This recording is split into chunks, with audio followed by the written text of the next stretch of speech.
যেগুলো আমি সোশ্যাল মিডিয়ায় কোনোভাবেই বলব না আমার মুখ দিয়ে, সেগুলো আমি উল্লেখ করেছি। এবং তারপরে ফাইনালি উনাদের উল্লেখ করার এবং একজন ছেলে খুব সুন্দর করে লিখেছেন, "আন্টি এই নাম্বারে" আন্টি না, "আপনি রাত্রেবেলা এই নাম্বারে ফোন দিয়েন, অমুক জায়গায় এসেন।" আরো অনেক কিছু। আচ্ছা, এ উম এরপরে এগুলো এতগুলো মন্তব্য এসেছে। ২২৫ টা শেয়ার হয়েছে এই পোস্টটা। Because my Son showed me লাভ।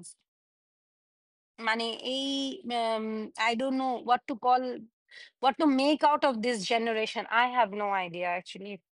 আচ্ছা, এনিওয়েজ, আমি কর্তৃপক্ষের কাছে বিনীত অনুরোধ করছি এই বিষয়ে একটি আনুষ্ঠানিক তদন্ত শুরু করুন। Instagram এবং টেলিকম কর্তৃপক্ষের মাধ্যমে এই ব্যক্তিদের পরিচয় যাচাই করুন। ডিজিটাল নিরাপত্তা আইন ২০১৮ এর অধীনে অপরাধীদের বিরুদ্ধে কঠোর আইনি ব্যবস্থা গ্রহণ করুন। দয়া করে এই মামলার অগ্রগতি সম্পর্কে আমাকে অবহিত করুন এবং ন্যায় বিচার পেতে আমাকে সাহায্য করুন। আমি প্রমাণ হিসেবে সমস্ত স্ক্রিনশট সংযুক্ত করেছি এবং প্রয়োজনে যেকোনো অতিরিক্ত তথ্য বা সহায়তা প্রদান করতে ইচ্ছুক। আমি বিশ্বাস করি যে পুলিশ ভবিষ্যতে এই ধরনের সাইবার বুলিং প্রতিরোধের জন্য জরুরি এবং গুরুত্বের সাথে এ বিষয়টি মোকাবেলা করবে।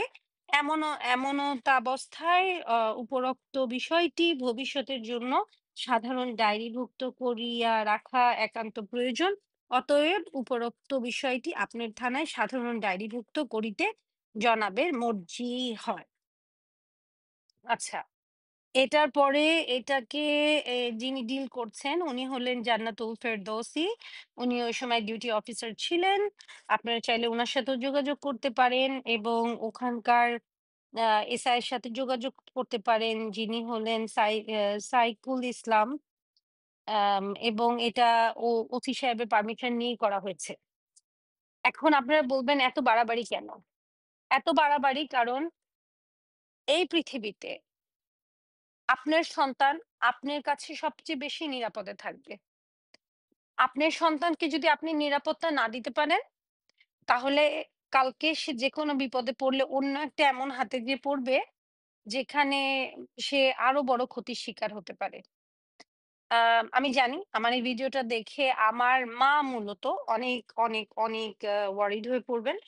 বাট আম্মু, আমি তোমাকে বলতে চাই যে, তোমরা আমাকে এভাবে বড় করছো। তোমরা আমাকে খুব সাহসী করে বড় করছো এবং আমি আজকে যেভাবে করে আমার বাচ্চাদের জন্য ফাইট করতেছি সাইবার বুলিং এর এগেইনস্ট এ, আমি সিউর তোমরা